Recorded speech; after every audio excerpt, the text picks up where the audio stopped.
"Where's the ATM card?"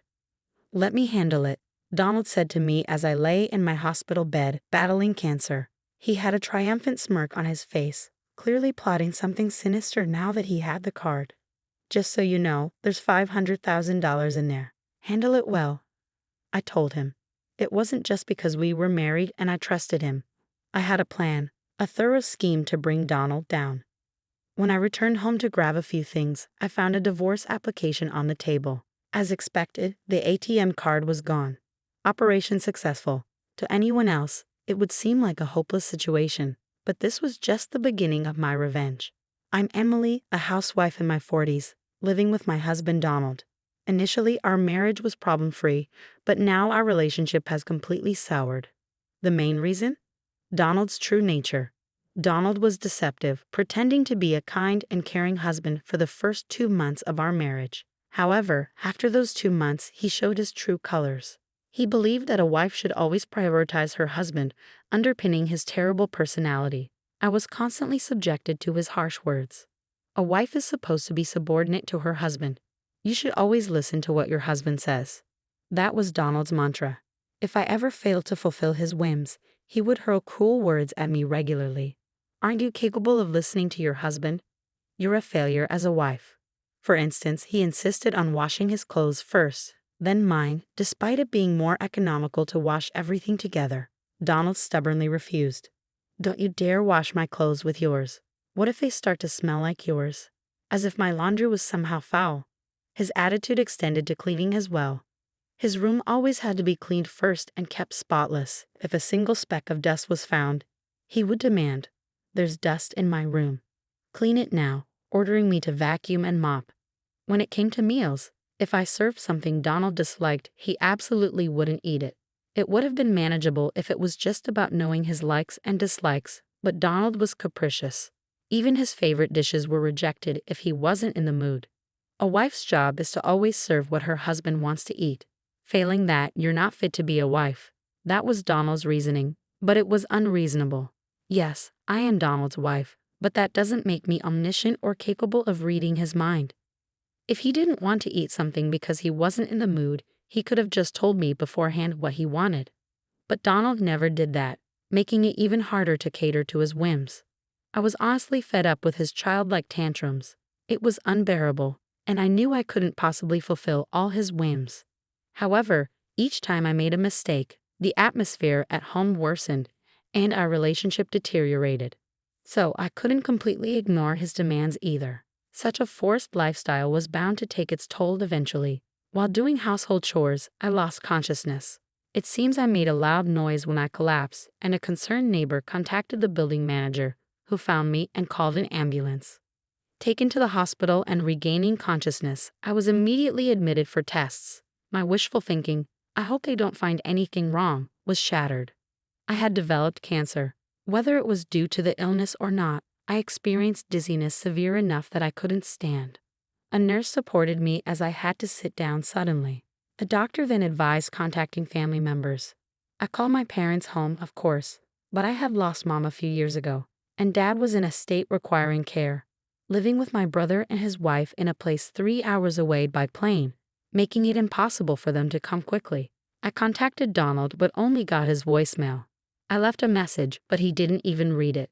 He had turned off notifications for messages from me, so he would likely notice it quite late. I could have gone myself, but the doctor advised against it, so I gave up on that idea. A few hours later, Donald finally contacted me. "I'll come to the hospital tomorrow. Wait for me." That was the entirety of his brief message, no concern for my condition. Nothing. I wasn't even sure if he would really bring my belongings. His indifference felt like a weight on my body. First of all, I had explicitly asked Donald to bring my belongings today. I needed a change of clothes and various necessities like toiletries left at home. Despite repeatedly messaging this to Donald, there was no response.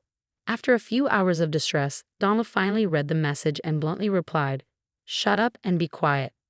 Considering I was hospitalized for cancer and this was an emergency, his attitude was shockingly disappointing. Not that I had much hope in Donald to begin with. Ultimately, he didn't come to the hospital that day.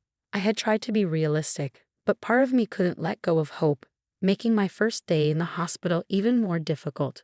The nurses sympathized with me, which only added to my pain.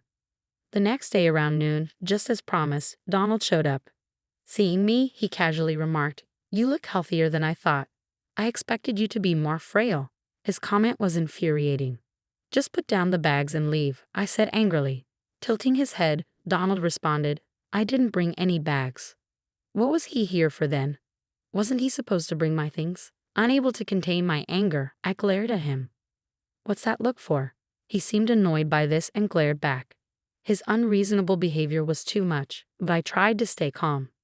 "Then why are you here if he didn't bring my things?"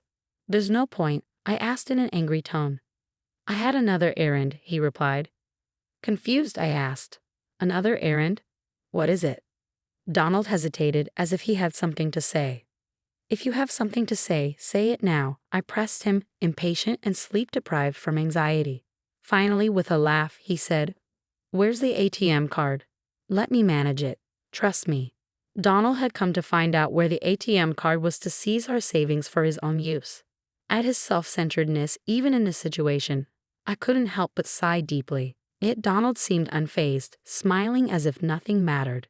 I couldn't deal with him anymore, so I decided to act. "There's $500,000, so please take care of it," I said. $500,000, Donald exclaimed in a mix of surprise and delight. For context, Donald was just an ordinary office worker, and so was I before marriage. We never did any job that could earn a fortune. So where did this wealth come from? The answer: stocks. I started investing after becoming a housewife, as suggested by a friend. While juggling household responsibilities, I had recently made a fortune in the stock market. However, I had no intention of spending such a large sum immediately and decided to save it for the future. Ideally, I would have kept the existence of this $500,000 secret, fearing Donald's selfish actions if he knew about it. But now, fueled by a desire for revenge, I needed to trap Donald, who had repeatedly behaved selfishly. Donald was surprised, even flustered, by the higher-than-expected amount.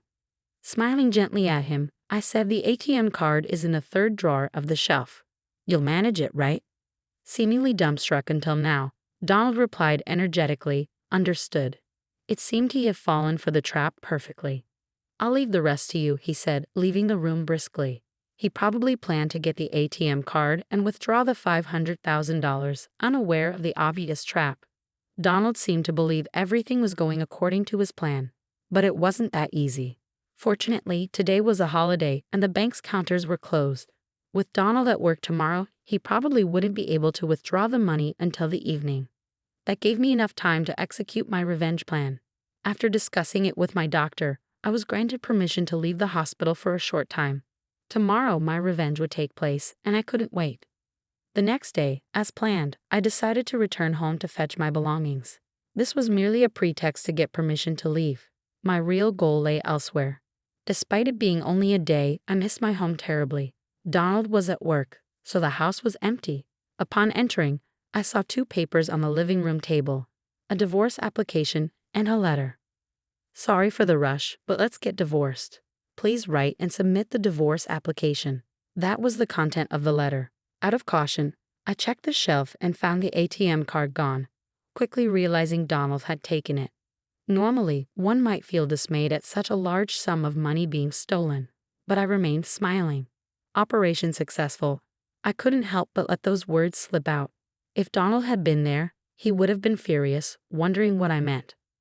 First, I filled out the divorce application, then gathered the essentials I needed for my hospital stay, and left the house I had shared with Donald for so many years.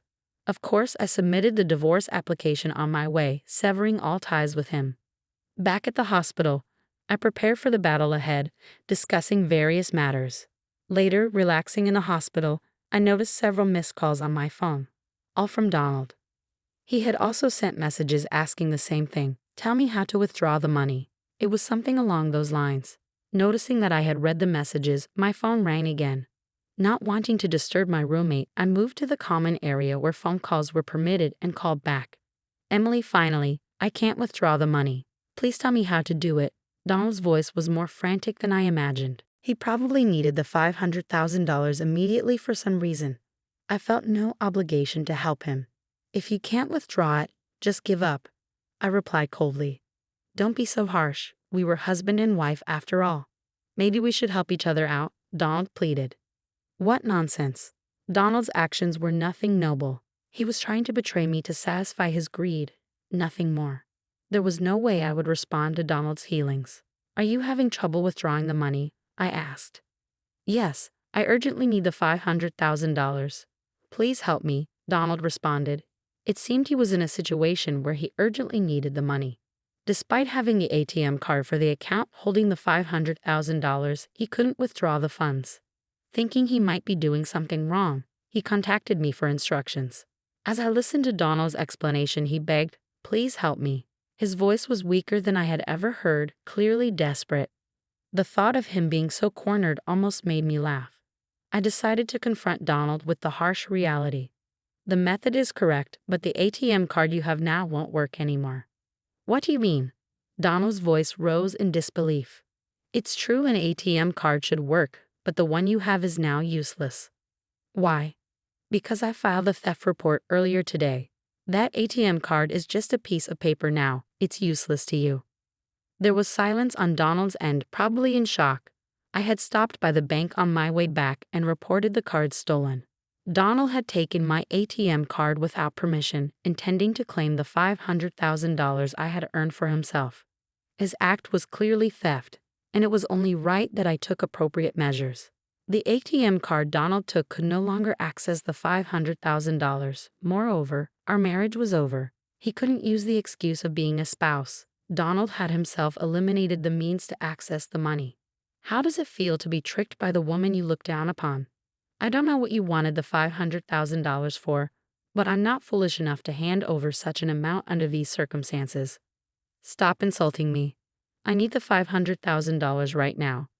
Please, I'll do anything. Just give me the money, Donald pleaded. His desperation was evident, but I couldn't think of any reason why he would suddenly need $500,000. Why do you suddenly need $500,000? What have you done? I asked, feeling a sense of ominous unease. Donald began to explain. 2 days ago, learning about the $500,000, Donald quit his job, expecting to get a windfall. He spent a large sum on gambling, racking up a debt of $300,000. The situation was dire, with the lenders demanding repayment within a week. However, Donald thought he could solve everything with the ATM card linked to the $500,000. He continued his lavish spending without worry, but when he went to the bank that evening, he couldn't withdraw the money. Now, without the $500,000, Donald's future was uncertain.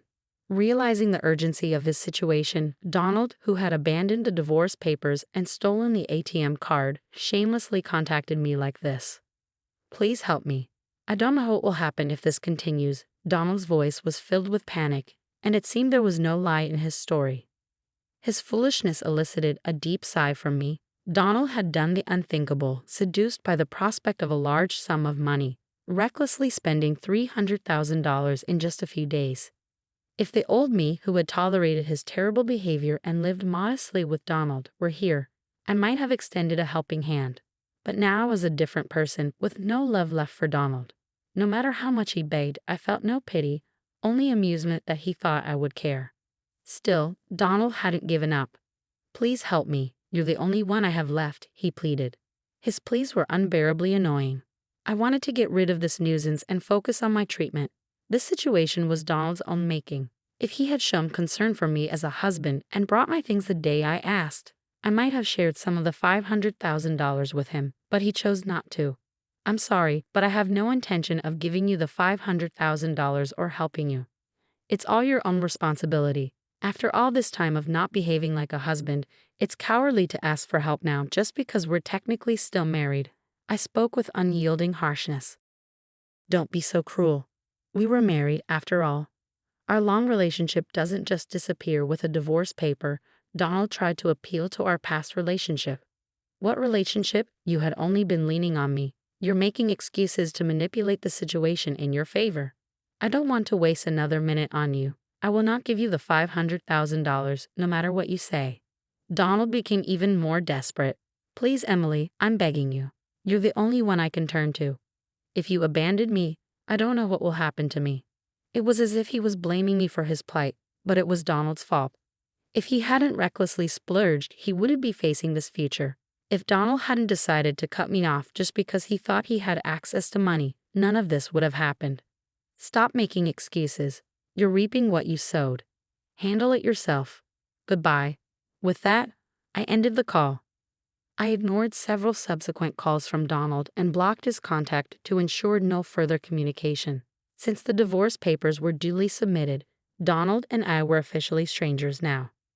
I embraced my newfound freedom and faced my battle with cancer, which after a long struggle, I finally overcame and was discharged from the hospital. I heard from a friend that Donald's whereabouts have been unknown since then. After losing contact with me, he desperately reached out to his in-laws and friends, trying to borrow money. However, his urgency and the amount needed, $300,000, raised suspicion, and nobody lent him a penny. In other words, he was unable to repay the $300,000 he borrowed. Donald's fate is unknown to me, but he's likely suffering more than if he were in hell. I couldn't help but feel a sense of deep satisfaction. As for me, post-cancer, I moved out of the house I shared with Donald, found a new home, and began working from home, enjoying my independence. Fortunately, my finances are secure. Friends occasionally ask if I'll find new love, but recalling my hellish life with Donald has put me off marriage. I prefer to live freely alone.